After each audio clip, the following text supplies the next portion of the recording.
The woman who transformed into something else. And this is a true story. This is a story, my witnessing of what I saw when I was on summer vacation on the island of Cephalonia in the Ionian Sea towards between Greece and Turkey, the island of Cephalonia. My mother-in-law asked me to take her to Vespers one afternoon, so we went. I took her. There were not many people in the church, and you'll see the interior of the church here. This is it right here.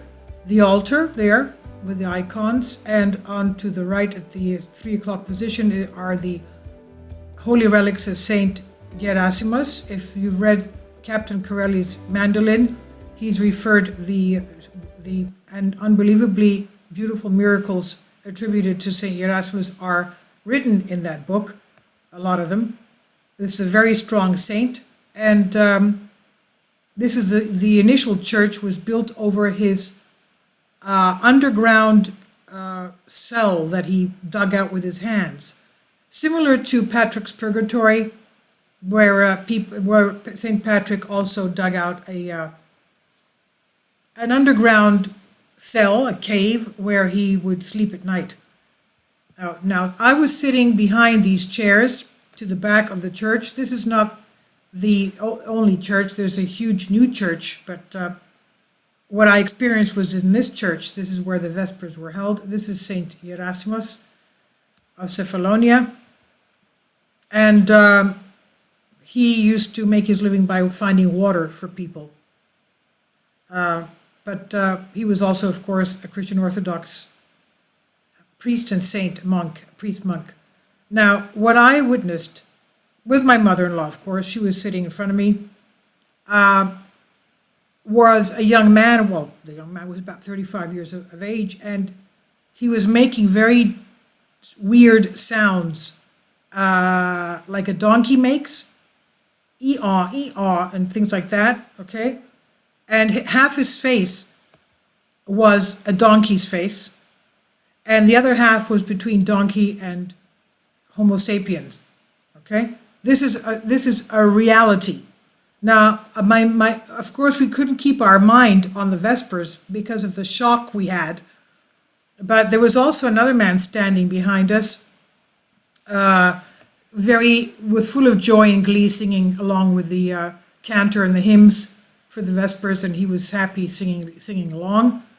And the young man with the donkey face kept on making all these weird sounds, drooling through his mouth. It was just terrible.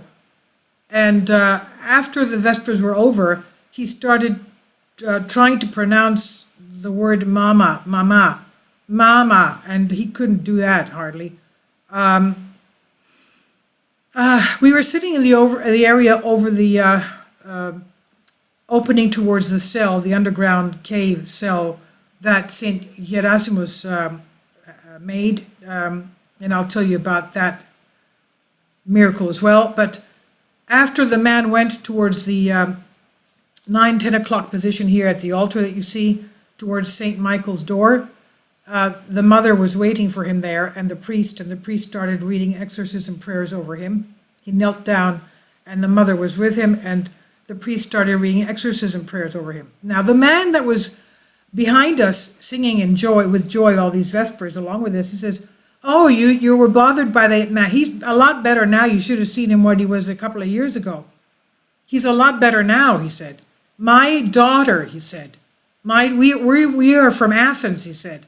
"My daughter had to be chained up with 10 ship chains, and she would break them as if they were rubber bands. She says she was so demon-possessed that they couldn't do anything with her.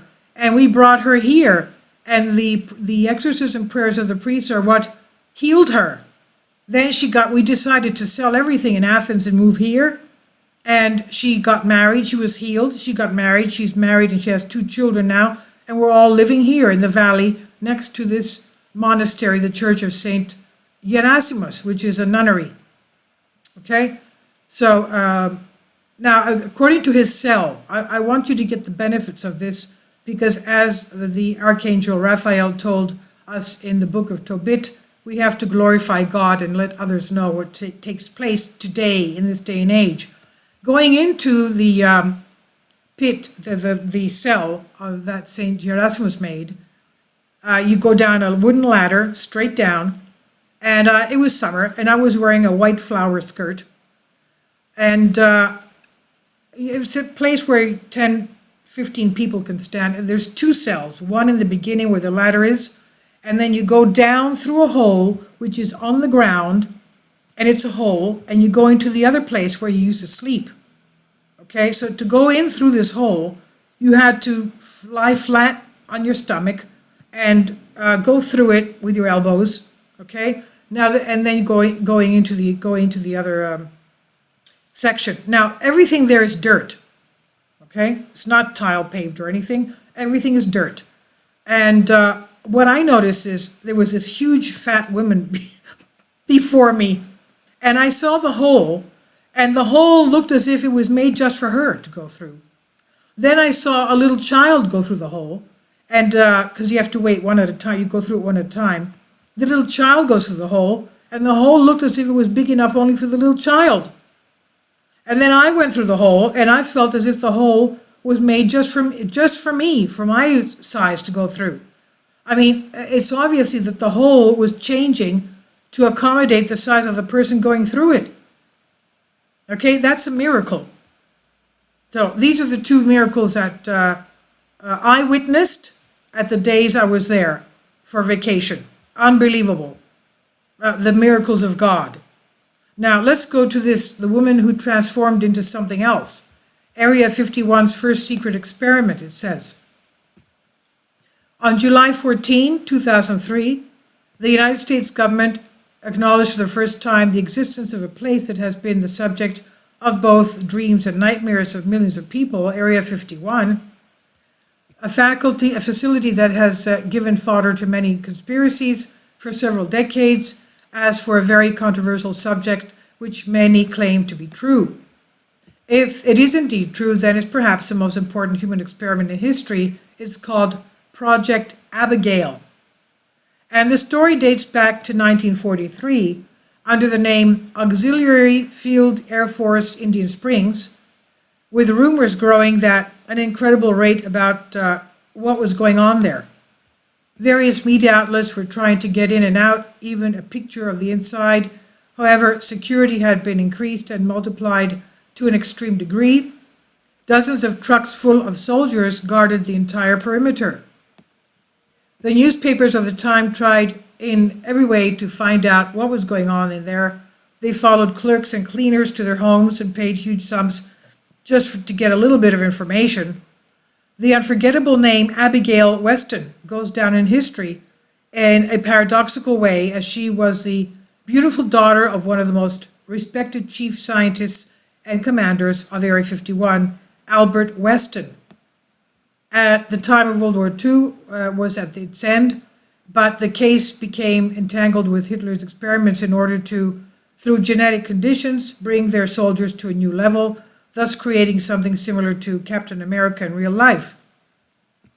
Few men were willing to become laboratory animals, to have these new methods applied to them. Somehow, and in order to keep the project safe and among trusted people, Albert Weston decided that the right person to carry out this task would be his daughter Abigail, who was already becoming entangled in the affairs of Area 51. And according to various claims, during the course of the experiment, Abigail's beautiful face began to distort, her teeth grew, the white tone of her skin changed, and in general, Abigail began to look like she was rapidly aging. Her father was determined to go ahead with his plan because he knew full well that if he stopped the experiment, his daughter would die instantly.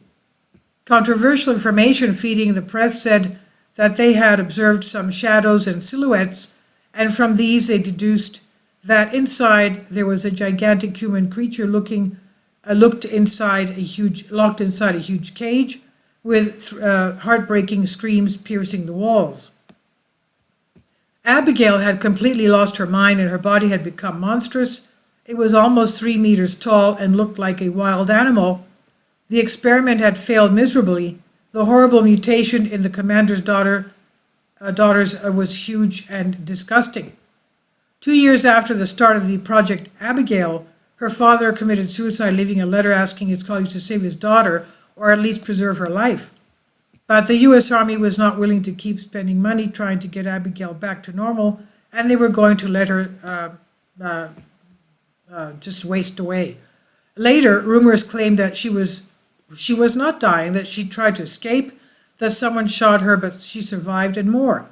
There was such a horrible experiment. Was there a horrible experiment?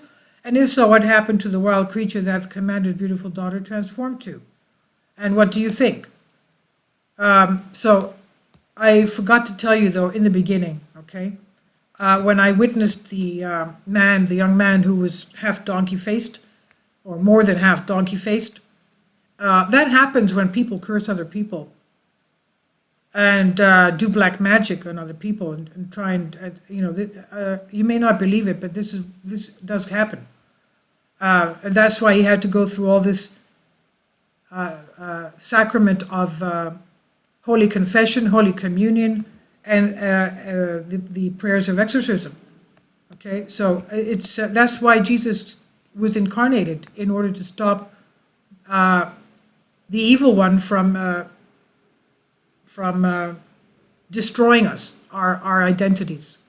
So please leave your comments. This is from a Greek article I translated for you, plus, of course, in the beginning, my own experiences, which I hope you benefit from, because it's true. We give glory to God for his healing of us. Please leave your comments, and thank you for your support. Kindly support my Patreon account.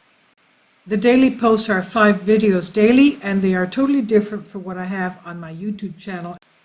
Thank you so much for your support, and that you find all my content so interesting. You'll find the Patreon account details in the description box below.